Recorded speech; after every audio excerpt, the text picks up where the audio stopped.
The Quraysh wept for a month and mourned the leaders who had been killed. Then the mourning ended and the weeping stopped. Why did this weeping stop? Did they bear with their loved ones and leaders? Why did they end this mourning? Because they bowed their heads before fate. Actually, this was not the case. The Quraysh were not the kind of people who would bear with their leaders and remain silent. However, there was no more noise of mourning. There were no more flowing tears.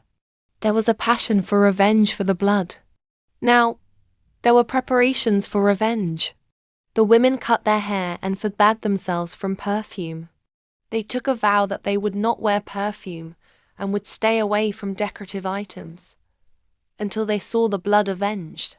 The men took a feast that they would not sit still and sleep peacefully until they had taken full revenge. Abu Sufyan was a little further ahead. He swore that he would not bathe until he had humiliated Muhammad. Thus, the tears of the Quraysh stopped and the sounds of weeping ceased. They resolved to fight Muhammad again and extinguish the fire of blood with blood. So, now the Quraysh set about preparing for the war and began to arrange for whatever things were needed to win the war, so that the fire in their chests would be extinguished as soon as possible, and their restless hearts would find peace. The trading caravan that had come from Syria before the war, its capital had been stopped in Dar al-Nidwa and was safe as it was. The shares in it had not yet been distributed. The Quraysh decided among themselves that the original capital should be returned to the shareholders, and whatever profit was spent on the army and on war preparations. This was in everyone's heart, so it was agreed upon before it was presented. So, the goods were sold in a hurry, and since things were very valuable, there was a considerable profit. Then, the original capital was returned to the shareholders, and whatever profit was made, it entered the war effort and preparations began in full swing. Abu Sufyan's son was also killed in the war of Badr. Abu Sufyan was deeply shocked by this and was very eager to take revenge. But the Quraysh had understood the strength of the Muslims at Badr, so they wanted them to face a much larger army this time and to be fully equipped with equipment and weapons. But this task was not to be done on time. Anyway, it would take a few days. Meanwhile, Abu Sufyan was in a state of anger and rage. He could not bear to wait, so he took 200 men from Mecca with him and set out to take revenge on Muhammad. There is a place called Ariez some distance from Medina. When he reached there, an Ansari was working on his farm. He was also accompanied by a laborer. He killed both of them there and set fire to 2 houses. There were some date palm trees. He burned them too. With these words, the oath was fulfilled in his eyes, and he fled from there with his men. When the beloved Prophet heard of this accident, he followed Abu Sufyan. But the fugitives were cautious. Wherever they saw danger, they began to lighten the load of the camels. That is, they began to throw down the sacks of wheat they were carrying. In this way, they escaped and returned safely. Since wheat is called suwaik in Arabia, this incident became known as the Battle of Suwaik and took place in Dhul Hijjah 2 Hijra. There was also a tribe of Jews living in Medina. They were known as Bani Kanuka, and where they lived, there was also their trading market. This tribe was also quite famous in golf work. The rest of the Jewish tribes were outside Medina. Some were in Kaaba and some in other places. At the same time, the beloved Prophet was on an expedition with Bani Kanuka. What was the matter? The Jews of Bani Kanuka were allies of the beloved Prophet, that is, they had made a treaty of peace and friendship with Muhammad. But still they were jealous of him by promoting Islam. In front, they used to pretend friendship and love. But behind their backs they used to conspire to strangle Islam. Their greetings were also being sent to the polytheists. But when the Muslims were victorious in Badr, this 2-pronged policy became difficult for them. So, now the fire of jealousy started burning in their chests, and their hearts started to boil with jealousy. Their minds were amazed that Muhammad had made a treaty with us and had stopped us with peace and friendship. Then, while watching, he made his religion shine so brightly that the lamp of Islam was lit in every house. Not only that, they also came to the field armed and clashed with the polytheists and the oppressors. And Allah also made them victorious. In this way, their fear was reduced among the Arab tribes, and all the people started to tremble before them. How could the Jews see this with cold eyes when it was an alarm bell for them? So, now they came out in the open and threw off the cloak of hypocrisy. Now they became a naked sword for the Muslims and openly opposed them. They would incite people against them. They would satirize them in poetry. They would pierce their hearts with bitter and austere words. In short, they did not care about the agreement or respect for peace. Seeing this, the beloved Prophet gathered them and, like a compassionate and well-wisher, said to them, "Jewish brothers, by God, you are sure that I am the messenger of Allah. Therefore, embrace Islam. Be careful, lest you also meet with a terrible fate like the people of Badr." But these people were drunk with power. Therefore, they did not care about Muhammad's words. Despite refusal, they replied arrogantly, "Muhammad, don't be deceived. Quraysh were not experienced people, whom you are proud to have defeated. Remember, we are masters of the sword. We are lions of the battlefield. If we have a case, we will show what fighting is all about." This was an open declaration of betrayal and hostility. Thus, the relations between Muslims and Jews deteriorated. The beloved Prophet was forced to decide on war. So, Muhammad ordered to surround their houses. It was a signal. The Muslims immediately surrounded their houses. Finally, they surrendered, feeling helpless. Then, when they were completely subdued, the Muslims said, "O Messenger of Allah, they should be killed." But Abdullah bin Ubay, who was their ally and also the leader of the hypocrites, began to intercede for them. "O Messenger of Allah, they should be exiled." Finally, the beloved Prophet agreed and said, "Evacuate this Medina within 3 days." Thus, these Jews left Medina with their families. They also took as much property and belongings as they could carry and settled in Art, the region of Syria. There were 700 men, including 300 in armor. When the Banu Qaynuqa were exiled, Islam benefited greatly because it struck fear in the hearts of the people. Everyone thought, by the order of the Muslims, such a large tribe became stateless. That too, such a brave and courageous tribe. It seems that the strength of the Muslims has increased greatly, and now they have great power. The tribes of Bani Nazir and Bani Qurayza were living nearby. Both of these tribes were also Jews. These tribes were also afraid of the Muslims. The other tribes of Arabia also became afraid and became silent. Although some tribes also thought that if this situation continued, they would overrun the whole of Arabia in a few days. Therefore, their appearance must be broken and their terror must be ended somehow. So they thought and started preparing to attack Medina. When the beloved Prophet heard about it, he also moved forward to suppress this sedition. But when these tribes heard about it, they lost their senses and to save their lives. Some spread out into the dangerous deserts, and some took refuge in mountain passes and caves. Since the economic dependence of the Quraysh was mostly on the trade of Syria, and stopping this trade was a threat to them. Therefore, it had to be continued anyway. But where to go to Syria? They did not have the courage to go via Medina, because there was a fear of Muslims raiding from there. Finally, they were forced to take the route of Iraq. This route was very long.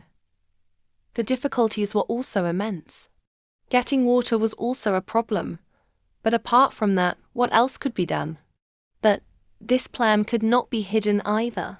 That is, the beloved Prophet and his companions found out. So, Muhammad sent Zayd bin Haritha to raid, because now it was a time of war, and to avoid the loss of the enemy. It was necessary to harm them themselves. Thus, Zayd set out with a detachment of 100 men and met the caravan at a place in Najd, Kawa.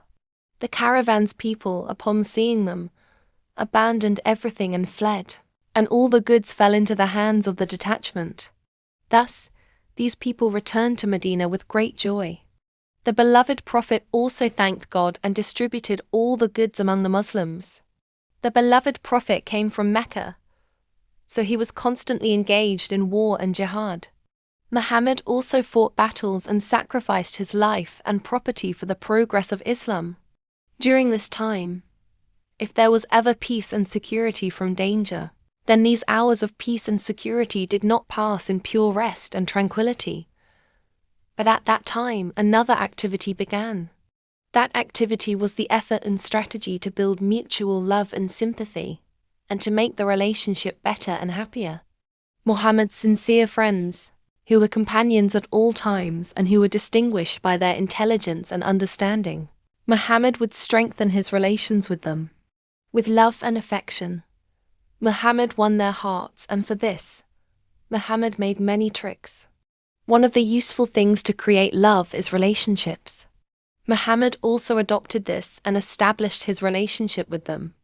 Muhammad consoled them by settling his home with the daughters of two of his great friends, who were also his right and left arms. Abu Bakr's daughter, Aisha. She had been married to him in Mecca, but she was still young, so she was with her parents. After reaching Medina, she came to Muhammad's home. Umar Farouk's daughter was Hafsa, whom Muhammad also married. Then, Muhammad gave his daughters to his companions and consoled them in this way too.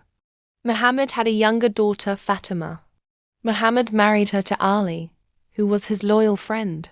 Another daughter was Ruqayya. She was married to Uthman, who was devoted to Muhammad with all his heart and soul. Then, the beloved Prophet set out for Badr. But in the meantime, she passed away, and since she was already ill, Uthman was her caregiver, and that is why he could not participate in Badr. Then Ruqayya died, so Muhammad married him to another daughter, whose name was Kulthum. That is why Hazrat Uthman got the title of Zul Nurayn.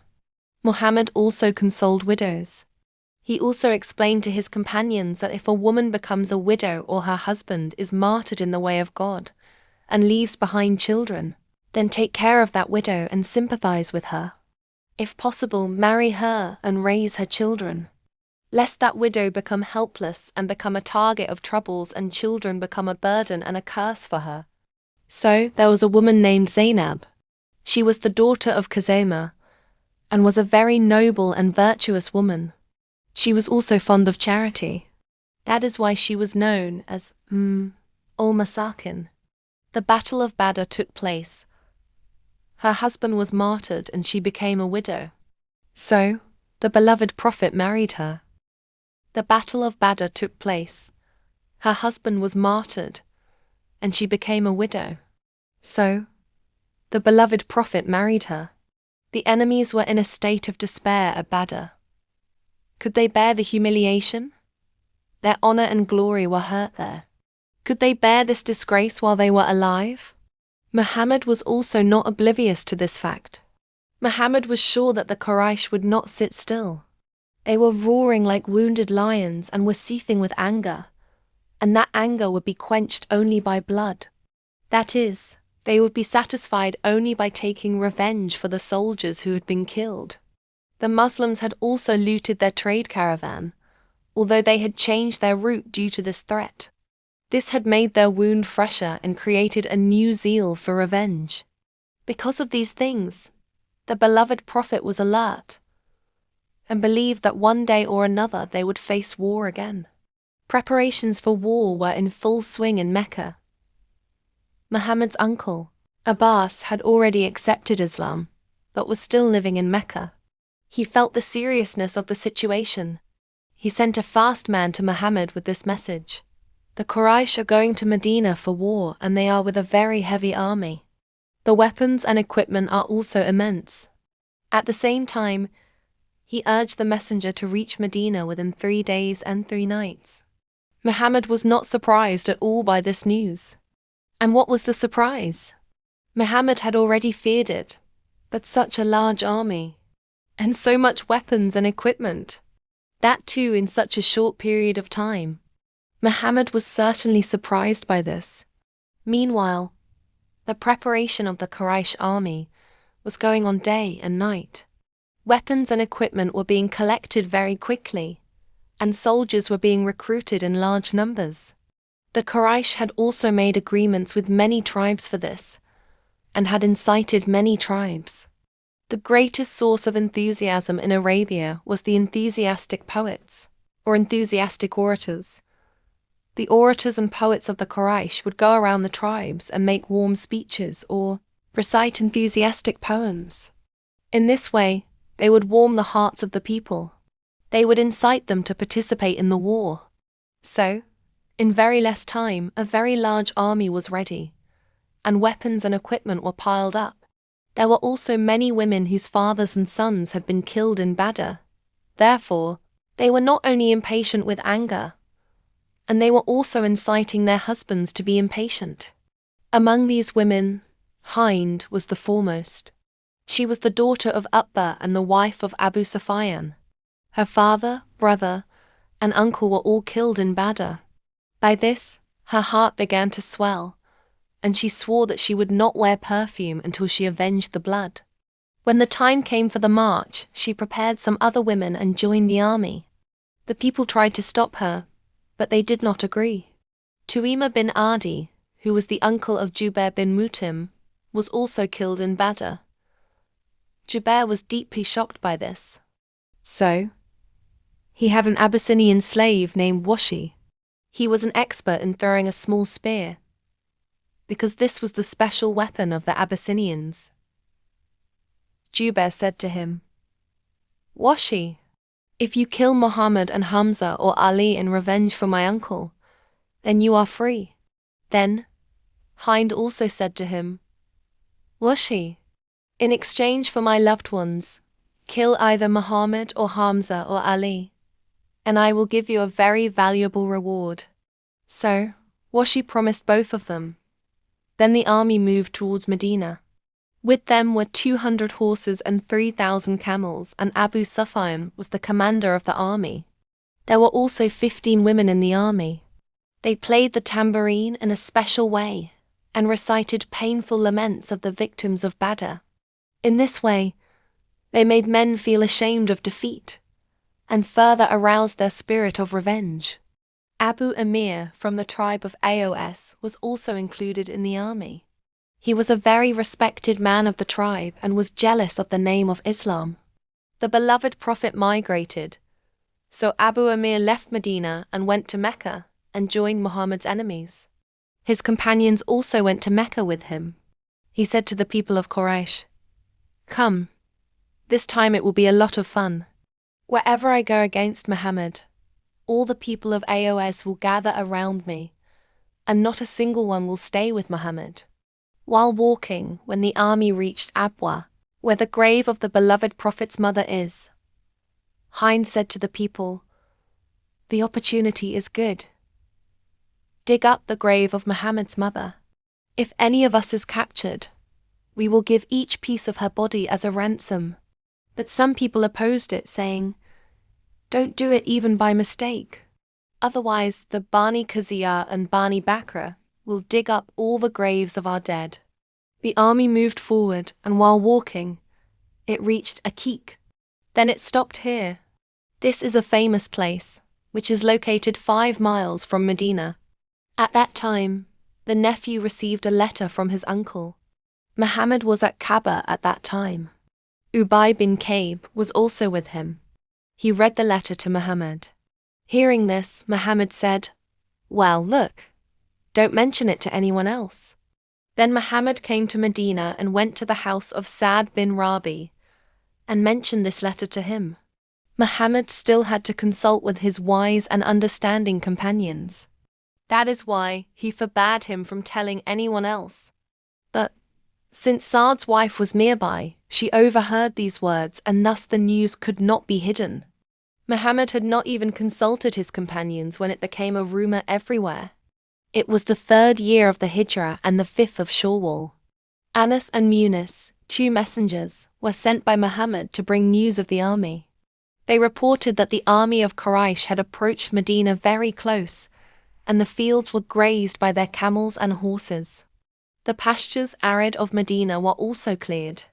Then Muhammad sent Habab bin Mundir to bring news of the number of the army and to estimate the equipment as well.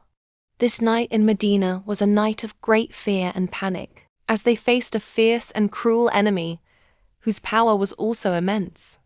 There was a fear of an attack on Medina city at any moment. Therefore, some brave warriors changed into battle clothes and guarded the borders of Medina throughout the night. Sa'd bin Mu'adh also equipped himself with weapons and walked all night at the gate of the Prophet's mosque. It was morning. It was Friday. The people came to the beloved Prophet. Muhammad said, "I think that we should stay in Medina and not mess with the enemy. Now if they stay there, they will regret it. And if they attack us, so we will stay in the city and confront them and surround them and crush them, because they are not familiar with the streets and paths of Medina like we are. Tell me, what do you think of these people?" As many great and wise people were there, everyone agreed with Muhammad's opinion, welcomed him happily. Abdullah bin Ubay stood up and strongly supported him. He said, "O Messenger of Allah, your opinion is very good. Stay in Medina, do not go out. By Allah, we have had repeated experiences. Whenever we went out of the city to fight the enemy, we suffered humiliation and an enemy attacked the city. We made a bad impression on them. O Messenger of Allah, leave them lying there. If they stay there, they will regret it greatly, and if they enter the city, we will surround them in the streets and beat them badly, and the children and women will rain stones from the roofs." But there were some Muslims who had embraced Islam later and could not participate in Badr. These people wished that they too had participated in Badr. There were some young men who had participated in Badr and had also witnessed the amazing victory with their own eyes. Both of these groups were excited and were urging to leave the city and attack. A young man from the same group said, "O Messenger of Allah, let us go out to confront the enemy, lest they think that we are afraid and thus their courage increases. O Messenger of Allah, we were only 300 at Badr, yet Allah gave us victory and today we are in sufficient numbers. O Messenger of Allah, we were longing for this day. We were waiting for this day." The other young man said, "O Messenger of Allah, the enemy has invaded us. They have trampled our fields. Now, when will the battle finally come?" Qutaymah said, "I was deprived of participating in Badr, although I had a strong desire. My son participated and was martyred. Last night I saw him in a dream that he was saying, 'Father, you too will go. You will be with us in paradise.' I found the promise of my Lord to be absolutely true." Hamza said, "O Messenger of Allah, by him who revealed the Quran to you, I will not eat until I go out and fight the enemies."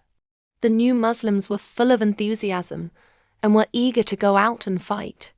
The warriors of Badr were also in their support. The desire of each one was to die in the path of Islam. But do not let Islam be affected in the slightest. Each one wanted his Lord to be pleased with him and give him a place in his nearness. There was no choice now. So Muhammad listened to the majority and announced that they would go out and fight the enemy. Then Muhammad led the Friday prayer, and in his sermon, he urged the people to jihad. The sermon was very lively and full of power and effectiveness. He said, "People, remember, if you are patient, the battlefield is in your hands." Then after Asr, Muhammad visited the house. Abu Bakr and Umar were also together. Both of them clothed him with armor placed on his head. Then he hung the sword from his neck, and now he was ready. Meanwhile, Some people outside were very happy that now there will be a competition outside the city. But some people were not happy with this and considered it a danger to get out. The beloved Prophet went inside, so they started talking to each other. Sa'd bin Mu'adh and Usayd bin Hudayr said to those who insisted on going out, "You people did not listen to the Holy Prophet and forced him to go out. Although you know that revelation comes to Muhammad. Look, leave this matter to Muhammad, and as he says, do the same." It was being said that Muhammad came out dressed in weapons. Those who insisted on getting out were now ashamed.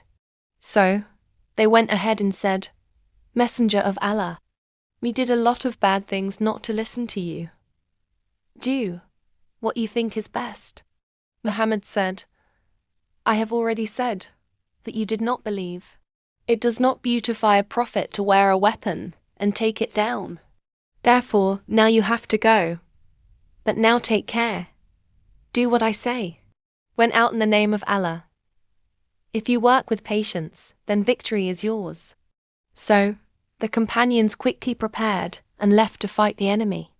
There were a total of 1,000 soldiers, and there were only 2 horses with them, one of which was for Muhammad himself. There were also some young men in the army who were reluctant to go to war. Muhammad examined the army, stopping them all, and only 2 lucky ones were allowed. One of them was an expert in archery, and the other was increased in power. The name of the first was Rafi, and the name of the second was Samra. Both were 15 years old at that time. Abdullah bin Ubay was also included in the army, who was the leader of the hypocrites. He also had 300 companions with him. He went along for some distance. Then he separated with his companions and returned to Medina. Abdullah bin Umar bin Haram explained a lot to him. The agreement of the beloved Prophet was also reminded, but he did not agree. Rather, he said angrily, "Muhammad did not listen to us and obeyed the words of these slaves." Now, Abdullah bin Umar wanted to explain to his companions. So he said very painfully, "Brothers, I say to you, by Allah, when we are facing the enemy, do not leave the side of your people and your Prophet." But they left saying that if we were sure that the enemy would be crowded, we would never have left your side. But we think it will not happen. Finally, Muhammad advanced with the rest of the army. Now, there were only 700 Muslims, who were faced by 3,000 enemies. Enemies were also such that most of the hearts were burnt, and they had to go out to avenge the blood. The 2 armies faced each other near Uhud, the name of a mountain, 1.5 miles north of Medina. On one side, there were sincere and loyal servants of God, and on the other side, there were rebellious and disobedient enemies of God. Now, both the soldiers started preparing for the competition. The beloved Prophet lined up by placing Uhud on his back. He gave the flag to Mus'ab bin Umair. There was a gorge in the mountain.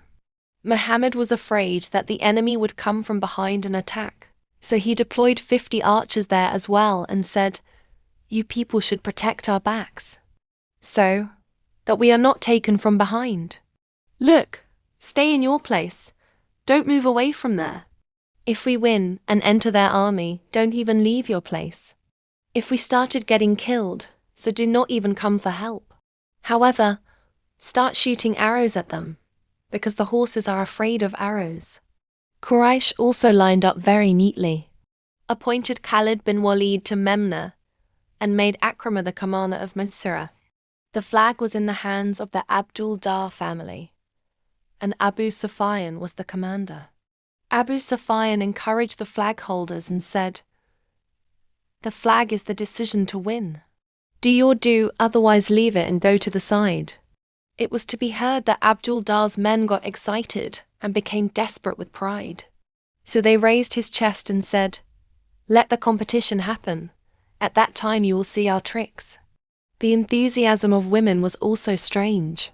Hind was at the forefront of them. These women roamed among the ranks and encouraged the men. They ignited the fire of honor in them and played the tambourine and said, Abdul Dar's men. Go ahead, guardians of the homeland. Go ahead and use swords without hesitation. When Hind would reach the washi, she would remind him of her promise and say, Abu Dasma, cool my liver. Get relief yourself. Then, Muhammad-e-Arabisallam came out of the ranks and came to the field. 1,500 companions were also with him. He thought that if the Ansar would see him, they would leave Muhammad's side. So he called out loudly, O people, I am Abu Amir. But the Muslims answered very strictly, O wicked, may God blacken your face. Hearing this, Abu Amir said, After me, my nation became corrupt. Then, for some time, the stones continued to move from both sides. Finally, Abu Amir and his companions showed their backs. Then, Abu Sufyan called out, People of Aos and Khazraj, you go back and let us fight with our brothers. We will not say anything to you. Aos and Khazraj heard and scolded him badly. Now, the beloved Prophet allowed the general attack. Some companions were sent to Memna and some to Maysra, ordered the fighting force to enter the heart of the enemy army. The loin of Islam. Hamza went forward and shouted in a very thunderous voice, which was actually the slogan of all Muslims today. Kill. Beat well. Then Ali entered the heart of the enemy. The Quraysh flag was in Talha's hand, so he came forward for the fight. Ali took the sword and swooped upon him like lightning and struck him with full force. So, now he was lying on the ground. As soon as he fell, his brother Usman held the flag. Now, Hamza attacked him, and the hand in which the flag was held fell down. Usman immediately took the flag in the other hand. Hamza stabbed the other hand. It was also cut and separated. Now the flag was taken by Abu Sa'id. He was the brother of both of them. Sa'd bin Abi Waqqas shot an arrow at him. The arrow hit his throat and he fell there. In this way, the flag was moving around in the hands of Talha and his brothers. Then, the flag came into the hands of his two sons, Musafa and Talha. Asim bin Aifa waited and shot at them both, and they both started to suffer there. Among the Quraysh women, their mother, Salafa, was also present. She immediately rushed there. One by one, she picked them both up and laid them on her lap. At that time, both of them were taking their last breaths. Salafa asked with great eagerness, Piece of my liver, who killed you? The sons, dying, replied, The moment the arrow hit us, we heard a voice saying, I am the son of Afala. When Salafa heard this, she immediately vowed that if the head of the son of Afala is found, she will drink wine from it and give a reward of 100 camels to the one who brings the severed head. The beloved Prophet took a sword in his hand and said, Who will pay its dues? When was this opportunity to be missed? So many hands rose for this honor. Abu Duyana Ansari also stood up. He was a very famous wrestler of Arabia. He asked, O Messenger of Allah, what is its due? Muhammad said, Keep using it on the enemy until the edge turns. Abu Duyana took that sword in his hand. He was a very brave and courageous man. He had a red handkerchief. If he wanted to fight, he would tie it on his head. In this way, as soon as people saw him, they would understand that Abu Duyana would fight. So, he took out that death sack, tied it on his head, and walked out of the army. Proudly. This was nothing new today. Abu Duyana always walked like this during the war. When the beloved Prophet saw him, he said, This trick is very displeasing to God, but it is pleasing at this time. Abu Duyana took his sword and entered the heart of the enemy's army. There was a sign of death on his head. He would behead any polytheist he passed by. He would pile up any enemy he came across and cleared the ranks in whichever direction he turned. In this way, he was advancing rapidly, when he saw someone stirring up the people, inflaming their emotions. He immediately raised his sword to finish his work, but at that moment he shouted loudly. He saw that it was Hind, the daughter of Utbah. Abu Dujana immediately stopped his sword, saying that killing a woman was an insult to this sword. The war was in full swing. The Muslims were valiant with enthusiasm and were pressing the enemy from all sides. The army was advancing in a hurry and was dropping corpses on corpses. The archers were raining arrows and the enemy's chests were being pierced. Hamza's bravery was a strange sight. He had a sword in both hands and he was turning the ranks, but Washi's eyes were in ambush, and he was looking for an opportunity to attack, so that it would become the price of his freedom. Thus, the time came for which Washi came out, and the hour arrived for which he had been waiting from the beginning. Hamza was attacking an enemy. There was a rock nearby. Behind this rock, Washi was sitting in wait and was preparing his spear to strike. Hamza was unaware, but as soon as he got the opportunity, he threw the spear and struck him. The spear hit him in the navel and went through. Hamza looked around to see where this spear had come from. He saw that the Washi was standing nearby, smiling. His eyes were shining with the joy of victory. Hamza rushed forward to attack him, but the Lion of God had no strength left, and he staggered and fell to the ground, and now he was taking his last breaths of life. The enemy of Allah was watching the beloved of Allah. Then, when the soul flew away and the movement of the body stopped, he went forward and separated the spear from the body. Then, he went to one side and sat down peacefully because he no longer needed to fight. Hamza had been martyred. The enemy was losing badly, and the Muslims were dominating the field. The flag of the Quraysh was in the hands of the family of Abdul Dar. They were moving forward one by one. They kept taking the flag in their hands and giving their lives. Finally, everyone was killed and now the flag was on the ground. It was being trampled underfoot. The enemies were in a bad mood and there was chaos in their ranks. They were now running, and the Muslims were killing them.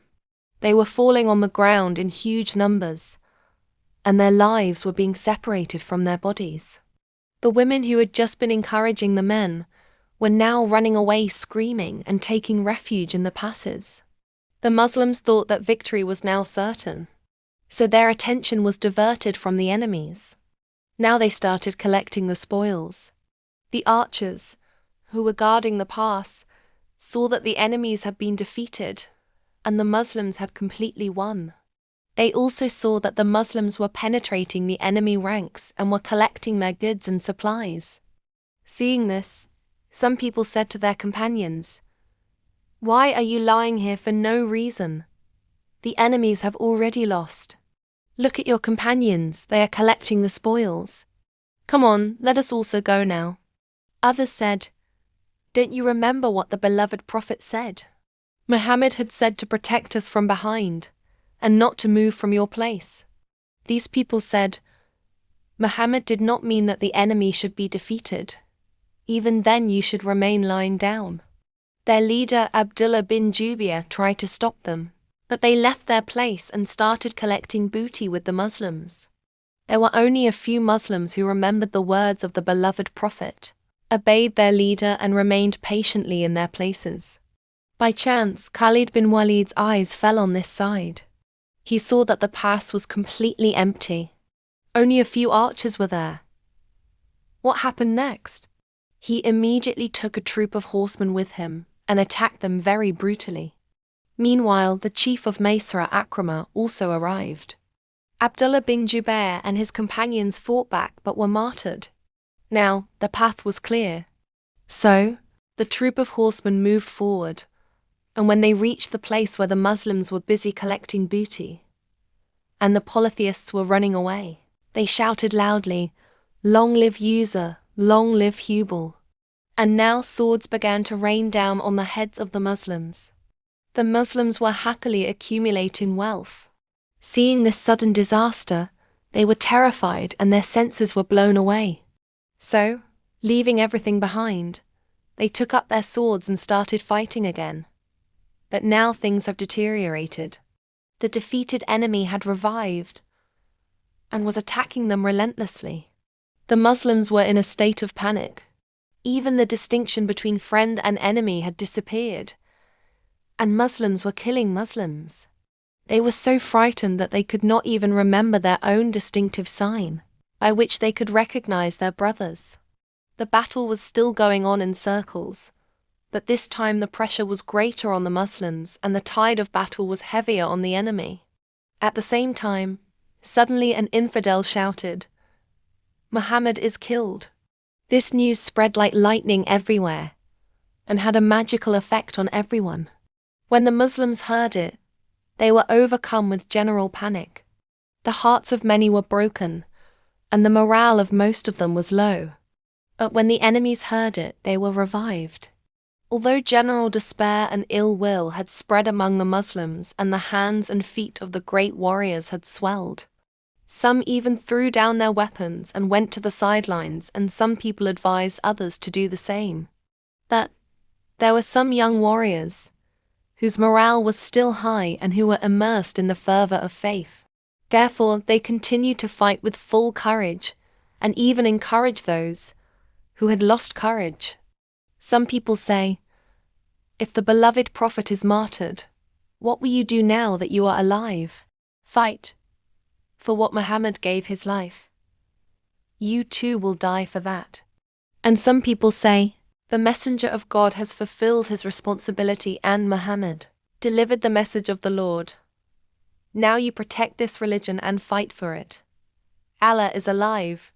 For him there is no death." The ranks of the Muslims were in disarray, and everyone remained where he was.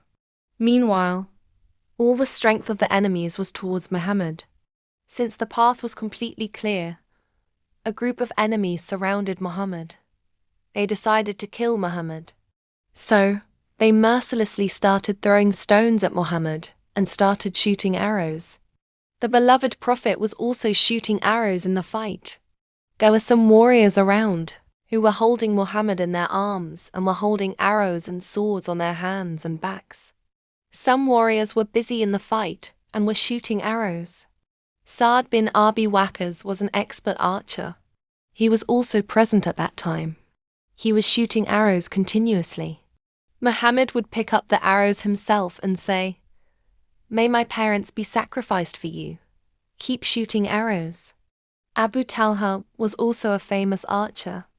He was also present there. He shot so many arrows that 2 or 3 bows broke in his hand.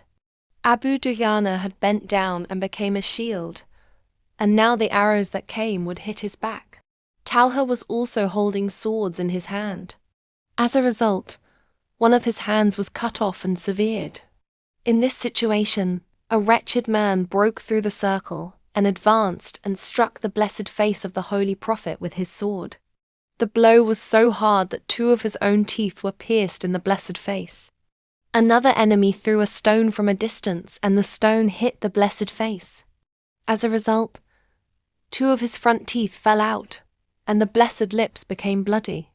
On the one hand, this was the behavior of the oppressors, and on the other hand, these words were on the tongue of the merciful. "O God, forgive my people, they do not know." This was the condition of the beloved Prophet. On the other hand, the Muslims were disappointed that Muhammad was martyred, and the enemies were celebrating because their long-cherished wish had been fulfilled. The truth was that Mus'ab bin Umair was martyred. The enemy who had martyred him was named Ibn Qayyim. Since Mus'ab resembled the beloved Prophet in appearance, Ibn Qayyim thought that he was Muhammad. What happened now? There was a commotion everywhere. Those who were present with Muhammad wanted to deny it, but Muhammad forbade them, and those people remained silent. The enemies were sure that Muhammad had really been killed. So, the men of Quraysh spread out in all directions and started searching for Muhammad's body among the bodies. Everyone wanted to be the first to find him and to cool their hearts by cutting off Muhammad's body. Abu Sufyan was among those searching. He eagerly ran around looking at the bodies and said in surprise, "Muhammad's body is not visible." Abu Sufyan was searching for Muhammad among the dead bodies when he saw the body of Hamza. He was filled with rage as soon as he saw it. So, now this ruthless man had a bloody spear and Hamza's pure body. He would relentlessly rub his body with his spear, saying, "O traitor, taste what you did in Badr." An infidel, Haliz bin Zion, was also standing nearby. This ruthlessness was not seen from him.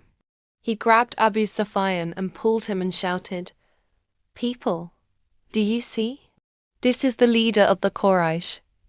He is treating his brother like this." Abu Sufyan was immediately shocked. "Oh, I have made a big mistake." "Well, don't make a fuss about it." Then Abu Sufyan met Khalid. Abu Sufyan asked, "Has Muhammad been killed? Did you find out anything?" Khalid said, "I just saw him. He was climbing the mountain with some companions." Although the common Muslims were convinced that the Messenger of God had indeed been martyred, their eyes were searching for Muhammad in a state of confusion. Suddenly, Ka'b bin Malik's eyes fell on Muhammad. His blessed face was bloodied, but his eyes were shining. "What is happening now?" He shouted involuntarily, "Muslims! This is the Messenger of God." Who knew what this voice was? Suddenly, a wave of life swept through the Muslims. The extinguished spirits were awakened and the tired bodies were refreshed. The soldiers from all sides broke out and gathered around Muhammad like butterflies. Abu Bakr and Umar were at the forefront. The situation had become more critical and the dangers were increasing. Therefore, the soldiers surrounded Muhammad and started climbing the mountain because it was not easy for the enemies to reach there. Abu Amir al-Osi had dug some holes at the foot of the mountain so that the Muslims would slip and fall into them. By chance, Muhammad passed through one of the holes and Muhammad's foot slipped. But Ali and Talha rushed forward, grabbed the blessed hand and lifted Muhammad up. Then they climbed to the top of the mountain. Abu Sufyan also saw them climbing, so he took his army and climbed the mountain. When Umar and a few companions saw him, they rained down countless stones from above, and then he could not move forward. The false news of Muhammad's death also spread in Medina. Who knows what happened to the Muslims at that time? They rushed towards Muhammad in a panic. Fatima heard this, so she became restless and in a state of confusion. She reached the feet of her beloved father. She saw that blood was still flowing from her blessed face. Involuntarily, her heart was filled with tears and her eyes welled up. Ali filled the cup with water and the beloved daughter started washing her father's wound. She washed a lot, but the blood did not stop. Finally, she burned a piece of mat and placed it on the wound. In this way, the blood stopped immediately. The beloved Prophet had a bitter enemy, Ubay bin Khalaf. He came to know that Muhammad was still alive. Hearing this, he became furious. So, he immediately grabbed his naked sword and along with some companions, ran towards Muhammad. At that time, he was shouting angrily, "Where is Muhammad? If he survives, then it is forbidden for me to live." When he got close, Muhammad took a spear from a companion and stabbed him in the throat. That was all he could do, and immediately returned screaming and died in agony. 70 Muslims were martyred in this battle. Among those martyred were many great heroes. The Lion of God Hamza was also included. Washi was jumping with joy that he was the killer of Hamza. He reached Hind and told her about his feat and asked for a reward. Hind said, "I will give you my precious necklace. Just tell me, where is he?" So, Washi took Hind with him and showed her the body of Hamza. Hind was already angry. When she saw his dead body, she became uncontrollable with anger. She immediately bent down and ripped open Hamza's stomach. She took out the liver and started chewing it cruelly so that the fire of the liver would cool down. but she could not swallow it and was forced to spit it out. Now, she took her necklace off her throat and gave it to Washi. Then she took other women of the Quraysh with her, and went and cut off the noses and ears of the Muslim corpses, and made a necklace of these flowers, and put them around her neck. The enemies had buried their bodies. Therefore, they decided to return to Mecca. Abu Sufyan's heart was filled with immense joy today. So, he ran to the foot of the mountain and shouted loudly, "Muslims, today is the answer to the day of Badr, and next year we will face you again in Badr." Then, he returned saying, "The army men have cut off the noses and ears of the slain. I neither ordered it nor forbade it. I am not happy about it, but I have no regrets." Then the Muslims descended from the mountain to bury the bodies. Suddenly, the eyes of a beloved prophet fell on the beloved uncle Hamza. When he saw the pieces of the body lying scattered, tears flowed from his eyes involuntarily. So many tears flowed that the blessed beard became wet. At that time, these painful words were also heard from the tongue of Muhammad. "Alas! My eyes have never seen such a painful sight." Then Muhammad said, "If Safiya, Hamza's sister, had not been shocked, and had not feared that this thing would become a sunnah after me, then I would have left Hamza to be eaten by vultures and wild animals. By God, if it were up to me, I would make 30 of their men like this." But only after that, this verse resonated in his mind. If you retaliate, then let it be equivalent to what you have suffered. But if you patiently endure, it is certainly best for those who are patient. Be patient, O Prophet, for your patience is only with Allah's help. Do not grieve over those who disbelieve, nor be distressed by their schemes. Surely Allah is with those who shun evil and who do good deeds.